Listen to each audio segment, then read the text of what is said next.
End of an এরা। হ্যাঁ, এটা শুধু বাক্য নয়, কোটি কোটি ক্রিকেট প্রেমীদের হৃদয়ে গভীর হয়ে উঠে আসা অনুভূতি।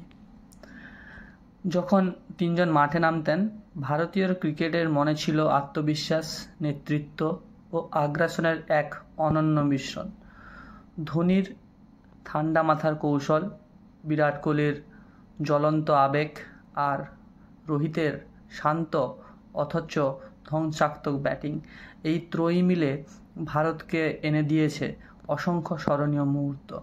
2007 সালে টি-20 বিশ্বকাপে তরুণ দল নিয়ে অধিনায়ক হিসাবে ধোনি দেখিয়েছিলেন কীভাবে নেতৃত্ব, বিশ্বাস আর ধৈর্য একটা জাতিকে বদলে দিতে পারে।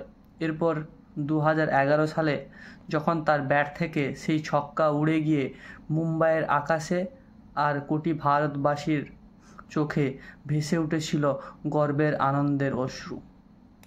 ধোনির পর কোহলি, যিনি শুধু ব্যাট দিয়ে নন, তার আগুনের মনোবল দিয়ে দলকে নতুন উচ্চতায় নিয়ে গেছেন। তার অধিনায়কত্বে ভারত প্রথমবার অস্ট্রেলিয়ার মাটিতে টেস্ট সিরিজ জিতেছে। মাঠে তার আক্রমণাত্মক শরীরী ভাষা প্রতিপক্ষকে ভয় দেখিয়েছে আর সতীর্থদের মধ্যে ঢেলেছে জয়ের তৃষ্ণা। এরপর আসে রোহিত শর্মার যুগ। হিটম্যান নামে পরিচিত এই ব্যাটসম্যানের নেতৃত্বে ভারতীয় দল শৃঙ্খলিত, পরিকল্পিত ও ধীরস্থির ক্রিকেট খেলেছে। তার অধিনায়কত্বে ভারত আইসিসি টুর্নামেন্টে পৌঁছেছে ফাইনাল পর্যন্ত, আর ব্যাট হাতে দেখিয়েছে রেকর্ড ব্রেকিং ছক্কা। আর তিনি জিতেছেন টি-20 বিশ্বকাপের ফাইনাল এবং 2025-এর চ্যাম্পিয়ন্স ট্রফি।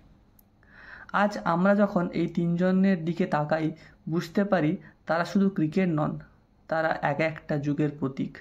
ধোনি শিখিয়েছেন কিভাবে ঠান্ডা মাথায় যুদ্ধ জেতা যায়। কোহলি দেখিয়েছেন কিভাবে আবেগকে শক্তিতে পরিণত করতে হয়। আর রোহিত দেখিয়েছেন কিভাবে শান্তভাবে পরিকল্পনা মেনে শীর্ষে পৌঁছা যায়। Miss you captains, our fab three. আজকের দিনটা শুধু বিদায় নয়, কৃতজ্ঞতা ও ধন্যবাদ।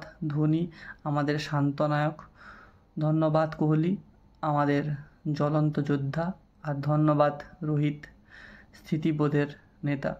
যুগ বদলায়, খেলোয়াড় আসে যায়, কিন্তু নাম চিরকাল ইতিহাসে লেখা থাকে।